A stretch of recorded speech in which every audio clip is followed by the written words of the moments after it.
Eh, Antes que nada, quería explicar un poco quiénes somos. La Fundación Canarias Recicla es una entidad privada sin ánimo de lucro dedicada a la defensa del medio ambiente y el desarrollo sostenible en Canarias a través de la sensibilización y la promoción de la correcta gestión de los residuos. Nuestros objetivos, más allá de difundir los beneficios que tiene el desarrollo sostenible desde el punto de vista ambiental, que son obvios en cuanto a la correcta gestión de residuos, son un poco dar también difusión a los beneficios que tiene la correcta gestión de residuos desde el punto de vista económico y social, como generador de empleo y como generador de riqueza en las islas. Es por ello que trabajamos a través de diferentes líneas que iremos explicando en la mejora de los ratios de recogida selectiva en Canarias. Canarias es un territorio con una historia y con unos ratios actuales de recogida selectiva por debajo de la media nacional. Si la media nacional está en un 20% de recogida selectiva, pues en Canarias estamos situándonos en torno a un 15%, frente a territorios como el País Vasco o Cataluña, donde los ratios de recogida selectiva pueden duplicarnos, ¿no? Pueden estar en torno al 35 al 40%. Esto porque Canarias es un territorio donde por la fragmentación del terreno la gestión de los residuos es más cara. Las islas no capitalinas tienen que transportar la mayor parte de sus residuos a las islas capitalinas. Tampoco tenemos plantas de tratamiento final, con lo que muchas veces estos residuos tienen que ser transportados desde las islas capitalinas a península. Y tenemos otros condicionantes, por ejemplo, las zonas rurales, la orografía, el tema de los barrancos. A esto se le une, a esta dificultad y a este aumento del coste en la gestión de los residuos, se le unen otros problemas. La escasez de espacio por nuestra condición insular. Obviamente, la solución a nuestros residuos, que cada vez generamos más, no puede ser llevarlos, enterrarlos, porque tenemos un territorio limitado. Tenemos que buscar soluciones que van más allá de la eliminación, sino soluciones que vayan en la prevención, en la reducción del residuo y en el reciclado y la valorización de los residuos, si es posible, si hay economía de escala suficiente dentro de nuestro propio territorio. Este planteamiento y el planteamiento que nosotros defendemos es que el residuo es un recurso, es una oportunidad para que se quede en las islas, para que genere industria recicladora en las islas, capaz de competir a nivel internacional, y consideramos que muchas fracciones de residuos sí hay ya en el nivel de renta per cápita y de generación de residuos que tenemos en Canarias, ya hay economía de escala suficiente para que se implanten industrias recicladoras, y hay que dar el contexto adecuado para que estas industrias se puedan implantar en garantías, solucionando los problemas que podemos tener por nuestra condición ultraperiférica y por nuestra condición insular. Y en eso trabajamos en colaboración con Asinca, que hoy pensaban estar aquí, pero en diferentes líneas, sobre todo intentando que la regulación que se realiza a nivel nacional. Este año, por ejemplo, se está enviada a aprobación el PEMAR, el Plan Nacional de Residuos. También ha salido el Real Decreto de Traslados, el Real Decreto de Aparatos Eléctricos y Electrónicos. Se trata de legislaciones muy importantes para el sector que hay que trabajar desde Canarias para que recoja la singularidad de nuestro territorio y se puedan implantar industrias recicladoras en las islas con garantías de sostenimiento económico de esas industrias, ¿no? También tenemos, aparte de la legislación y del planeamiento nacional, también trabajamos a través de estos convenios para que el planeamiento de las islas recoja estas singularidades, tanto el régimen económico y fiscal de Canarias como el PIRCAN, que debe ser actualizado, o la Ley de Residuos de Canarias. Por otro lado, otras de nuestras líneas son más orientadas hacia la sensibilización, hacia la educación ambiental de la ciudadanía, aparte del trabajo con las empresas, investigación y desarrollo, y la gestión de un sistema integrado de gestión, el primer sistema integrado de gestión de residuos 100% canario, ¿no? Ahora explicaré un poco de qué se trata. Pasamos ahora un poco a lo que sería la gestión de residuos en la actividad industrial. En principio, el residuo industrial es el residuo que generan la actividad transformadora de las industrias, no solo la actividad transformadora, sino incluso el mantenimiento y la limpieza dentro de las industrias. Se suelen tipificar en 3 grupos: los residuos asimilables a urbanos, que tienen un tratamiento similar al resto de residuos urbanos que puede generar un comercio, por ejemplo, ¿no? O nosotros en nuestras casas; los residuos inertes, que también tienen un tratamiento bastante similar; y por otro lado los residuos peligrosos, que sí requieren de ciertos tratamientos más específicos. Aquí tenemos una tabla con los datos del PIRCAN. El PIRCAN se encuentra bastante desactualizado porque trata datos de 2001 y se creó para un periodo de 2001-2016. Es muy conveniente para la competitividad del sector actualizar el PIRCAN, porque los planes de residuos sirven de base, una base muy importante para que se desarrolle industria local vinculada al reciclaje, ya que en esos planes de residuos se establecen objetivos de reciclado y de valorización. Y bueno, aquí vemos, por ejemplo, en los datos de generación de residuos en las industrias, de las 400 toneladas que se generan, que en realidad es una cantidad muy pequeña, que bueno, representa además el tamaño del sector industrial en Canarias. O sea, estas cifras serían mucho mayores si logramos que el sector industrial en Canarias crezca. Pues como veréis aquí, casi la mayor parte, del 80% de los residuos, se trata de residuos asimilables urbanos, es decir, que no requieren unos tratamientos muy complejos y que son fácilmente valorizables.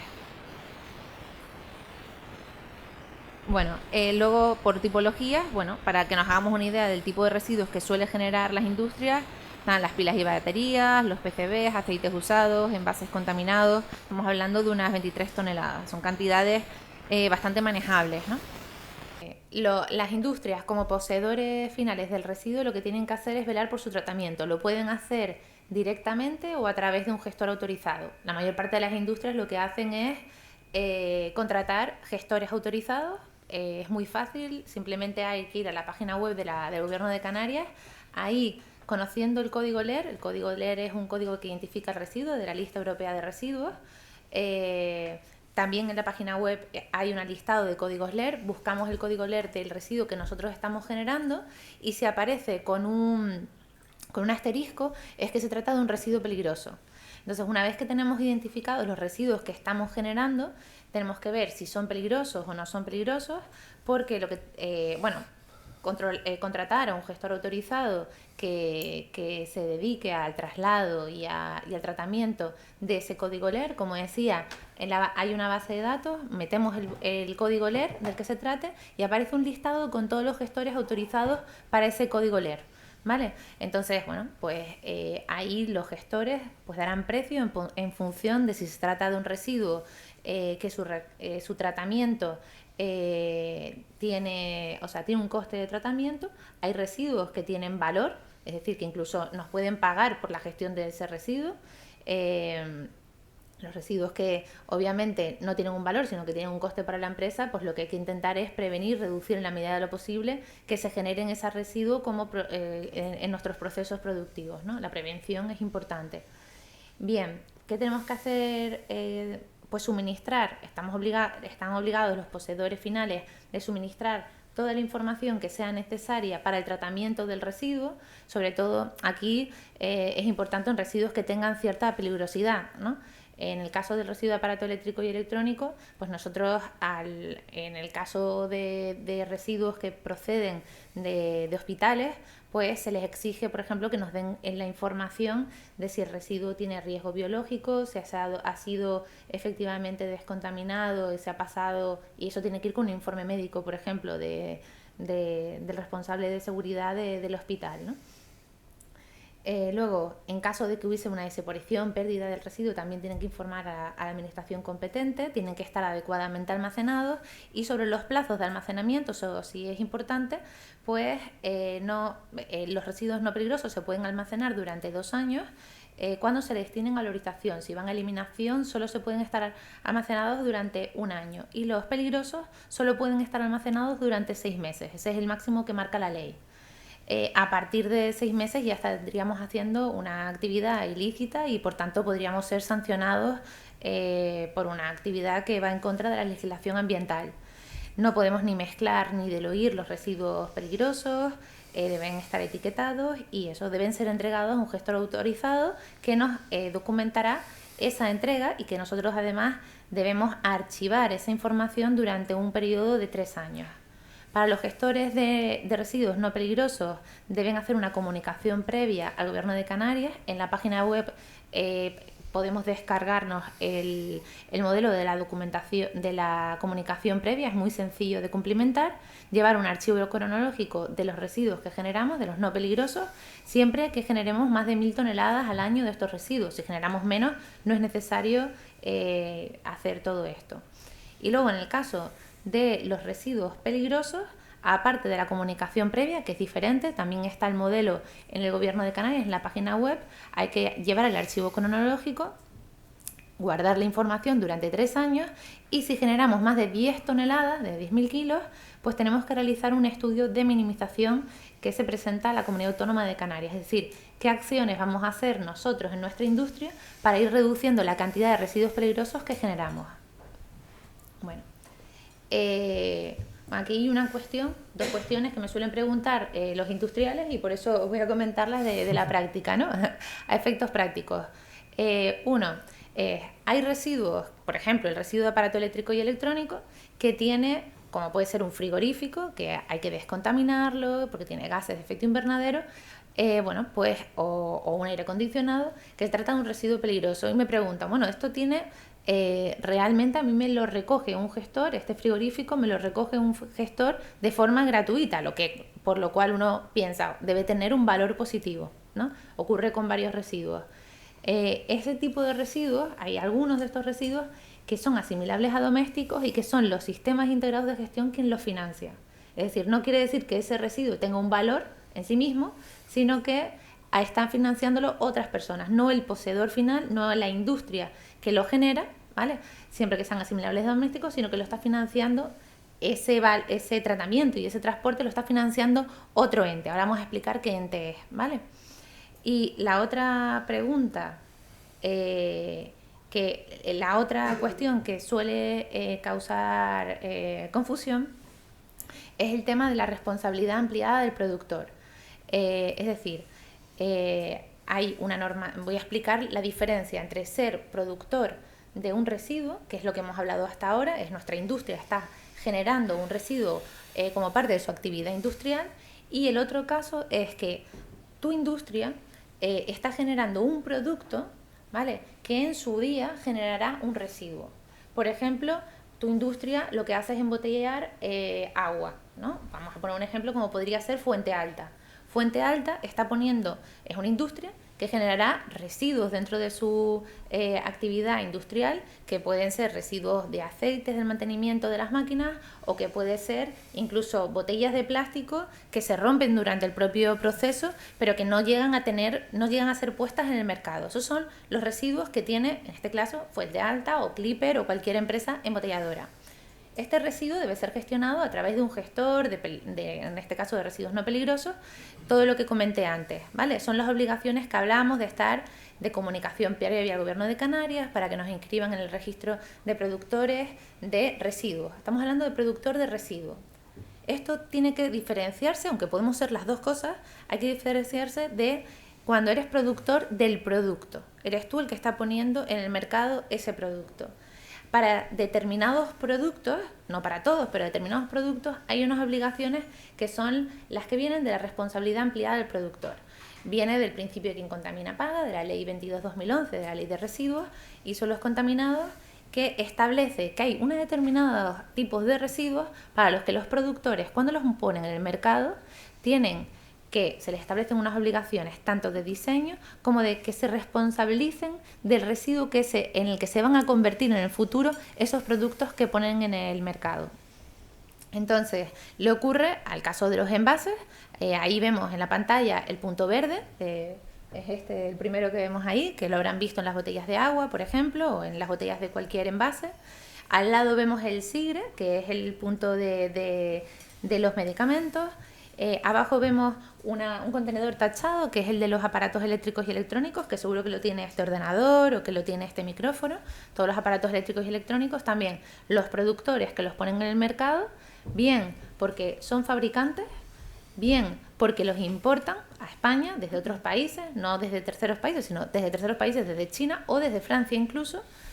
Los productores que los ponen en el mercado tienen que financiar, o bien porque los comercializan con marca propia, ¿vale? Tienen que financiar el correcto tratamiento de estos residuos cuando se de estos residuos cuando se conviertan efectivamente en residuos, ¿no?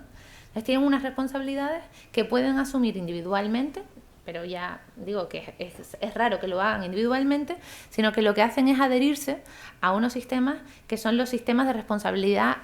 Antes se llamaban SIG, Sistemas Integrados de Gestión, ahora les han cambiado el nombre, son los sistemas de responsabilidad ampliada del productor. Como por ejemplo Ecoembes, que es el responsable del contenedor amarillo que vemos en las calles, Ecovidrio, que es el del vidrio, y multitud de otros sistemas, SIGFITO para los fitosanitarios, SIGRE para los medicamentos.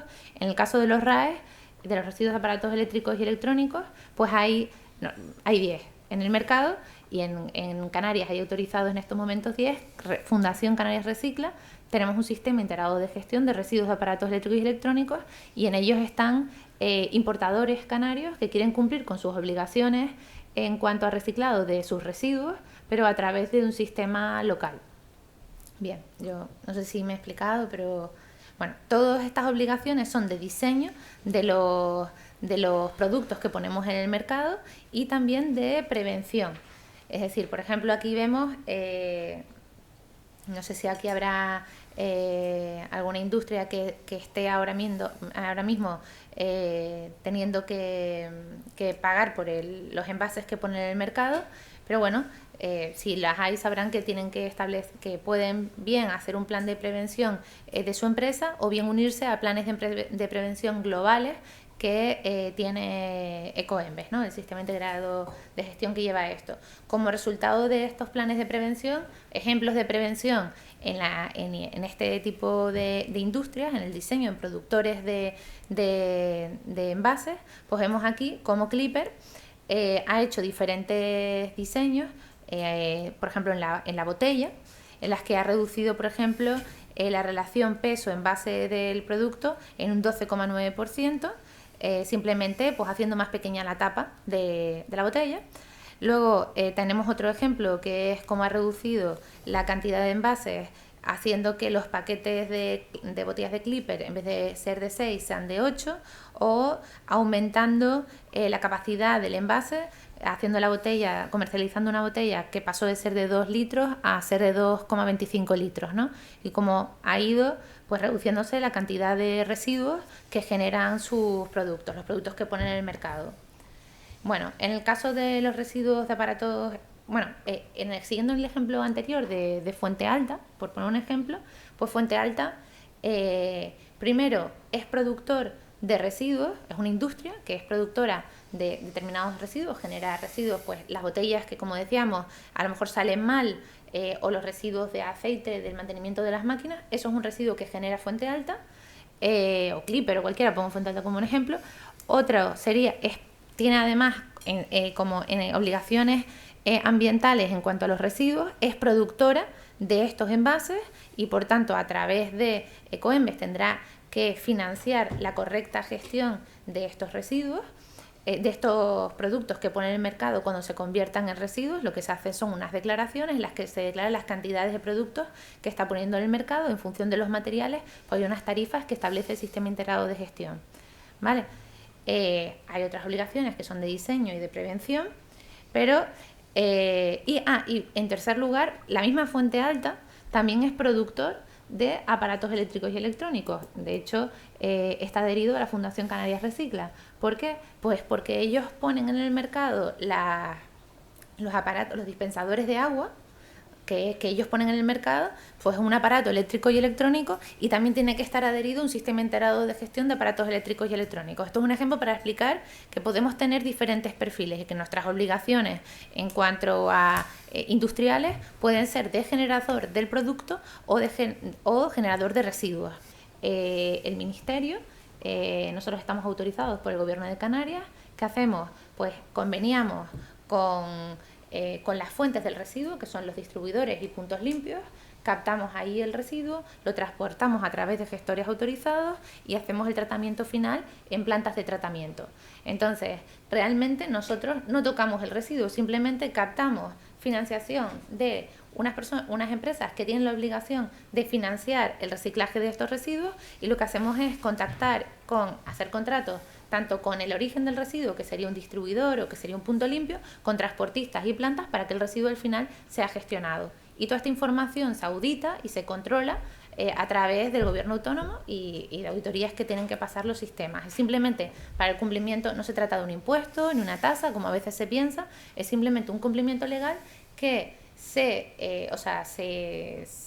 logra cumplir con la norma de forma colectiva, o sea, que muchos productores se unen para cumplir algo que tienen que cumplir de forma colectiva. Vale, pues nosotros pues aquí en Canarias tenemos 41 convenios con entidades locales, 350 puntos de distribución, 280 empresas adheridas, además de otros convenios con colectivos y asociaciones profesionales como el que comenté antes de Asinca.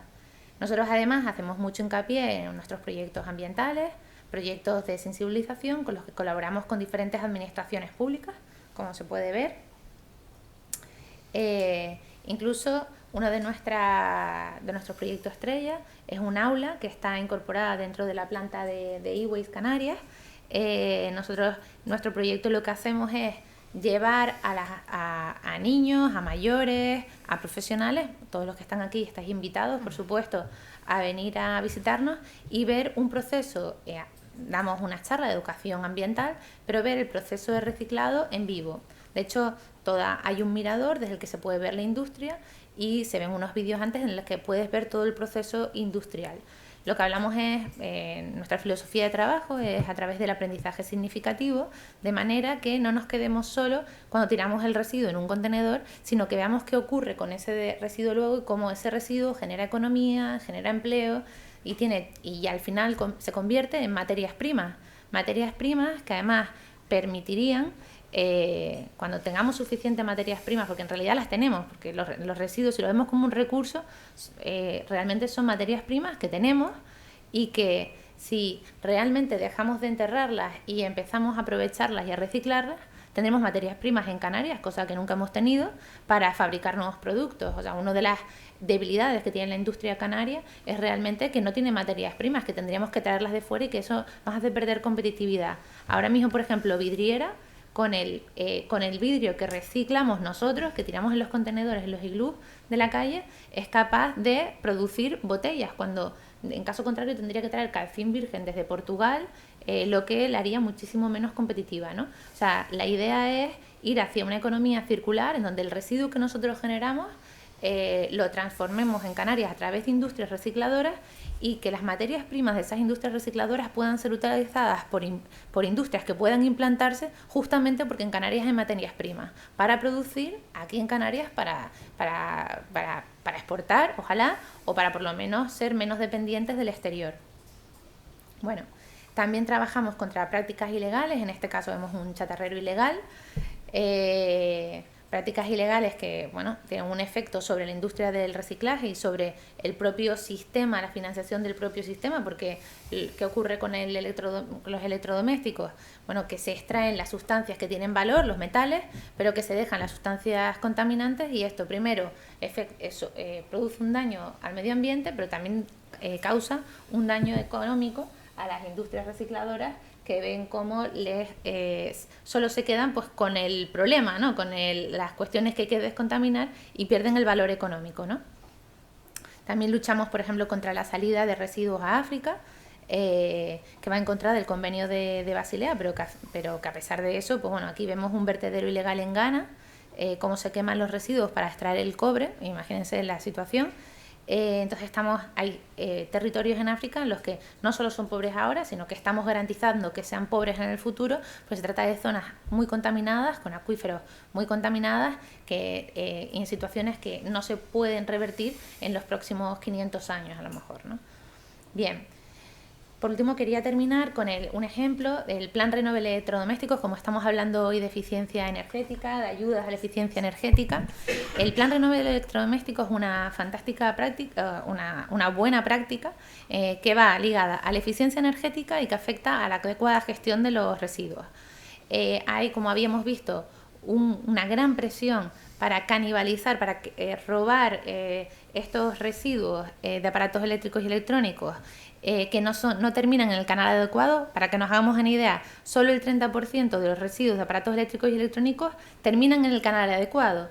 El resto, o sea, solo una tercera parte, las otras 2/3 partes terminan siendo mal gestionadas, saliendo a África.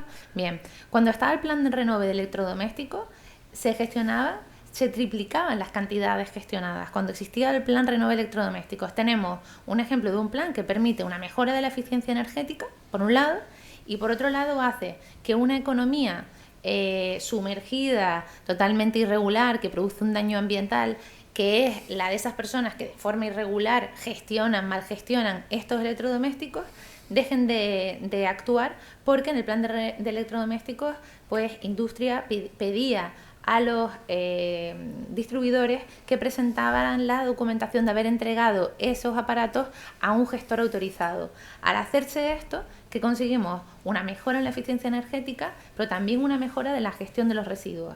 Dos cuestiones ambientales que se unen a una mejora en el consumo. Aumenta el consumo y las ventas y aumenta la recaudación de los impuestos. No solo porque aumenta el consumo, sino porque una parte de la economía, que es una economía sumergida, que es la de los robos, la sustracción ilegal de electrodomésticos, pasa al lado que sería de una economía legal, que sería la del reciclaje de aparatos, que también paga impuestos. Entonces, en algunas comunidades autónomas, aunque el IDEA ha dejado de dar las ayudas de los planes Renove de electrodomésticos, se ha hecho un estudio a través de la Federación Española de Comerciantes de Electrodomésticos en los que se puede apreciar que el dinero que se destina a estas subvenciones al final revierte de nuevo en la administración vía impuestos y vía activación del consumo, ¿no? Entonces es una buena práctica, un plan Renove, y de hecho hay comunidades autónomas que han puesto en marcha los planes Renove sin financiación del IDAE, es decir, que han decidido hacerlos ellos por las ventajas que consideran que tiene desde el punto de vista ambiental y económico. Entonces lo pongo como un ejemplo de buena práctica que se podría trasladar, no para estos presupuestos, pero quizás para los siguientes, en Canarias. Y nada más, simplemente, bueno, todo lo demás ya lo he comentado, así que muchas gracias.